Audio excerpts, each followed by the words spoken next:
Baik, kita tutup Bapak Ibu sekalian dengan poin penting.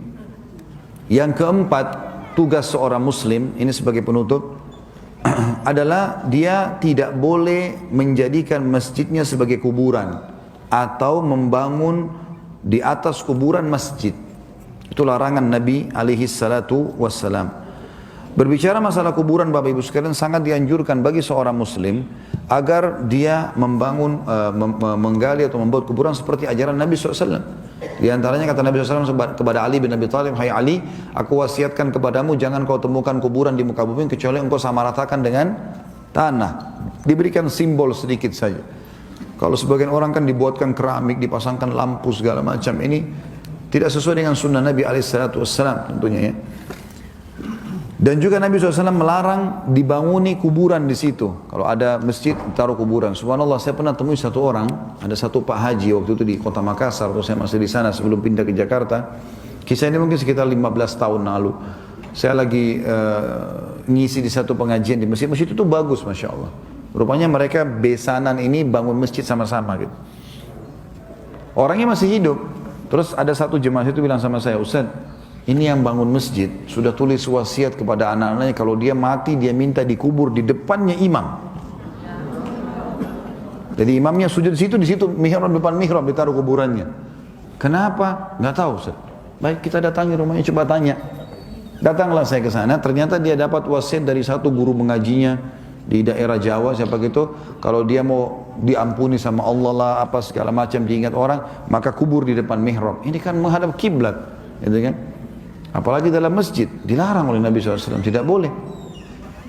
Kita dengarkan hadisnya, larangannya adalah hadis riwayat Imam Muslim, Anna Aisyah radhiyallahu anha, dari Aisyah anna Ummu Habibah wa Ummu Salamah, bahwasanya Ummu Habibah dan Ummu Salamah, dua-dua istri Nabi SAW. Dulunya dua-duanya ini sebelum nikah dengan Nabi hijrah ke Ethiopia, ke Habasyah. Dan waktu itu tempatnya orang-orang Nasrani.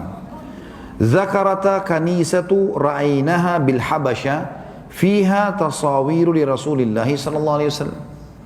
Mereka melihat keduanya melihat ada gereja di Habasyah, itu ada gambar-gambar untuk rasul-rasul mereka. Jadi misalnya seperti sekarang kita lihat gereja banyak gambar Nabi Isa ya, seperti itulah. Umumnya begitu, mereka gambar atau taruh patung. Maka kedua istri Nabi SAW ini menceritakan itu. Faqala Rasulullah SAW, maka Rasulullah SAW bersabda, "Inna ulaika idha fihim rajulus salih famata banau ala qabrihi masjidah."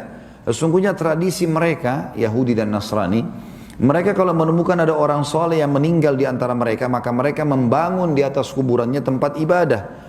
Wasawwaru fihi tilkas suwar. Lalu mereka mulai melukis-lukis atau menggambar-gambar orang-orang saleh itu untuk dikenang. Ulaika syirarul khalqi indallahi yaumal qiyamah. Ketahuilah mereka adalah orang yang paling buruk di sisi Allah pada hari kiamat. Jadi tidak boleh menggambar-gambar. Masya Allah, saya lihat masjid ini sangat bersih, bagus sekali. Semoga Allah bisa jaga. Bapak Ibu pertahankan. Inilah yang dicontohkan oleh Nabi SAW. Masjid itu tidak ada tulisan-tulisan macam-macam. Ya. Kemudian dalam hadis yang lain juga riwayat Imam Muslim, Aisyah berkata bahwasanya Rasulullah SAW bersabda, "Fi maradihi alladhi lam yakum minhu." Artinya Nabi SAW pada saat sebelum meninggal, pas sudah mau meninggal dunia, subhanallah beliau pingsan. Lalu beliau kaget. Waktu kaget beliau mengatakan, "La'anallahu al-yahuda wan nasara ittakhadhu qubur anbiya'ihim masajid." Ya. Allah melaknat orang Yahudi dan Nasrani karena mereka telah menjadikan kuburan nabi-nabi mereka sebagai masjid atau tempat-tempat ibadah. Makanya kita tidak boleh di sini Bapak Ibu sekalian. Dan ulama mengatakan kalau seandainya kuburan lebih dulu ada, lalu dibangun masjid di atasnya, maka masjidnya nggak boleh dipakai sholat karena dasarnya dibangun untuk kuburan. Ya. Tapi kalau masjidnya sudah ada, baru kuburannya dipasang, ditanam, maka kuburannya yang dibongkar dipindahin ke pemakaman muslimin. Jadi masjidnya usahakan dibersihkan dari kuburan-kuburan tersebut. Allah.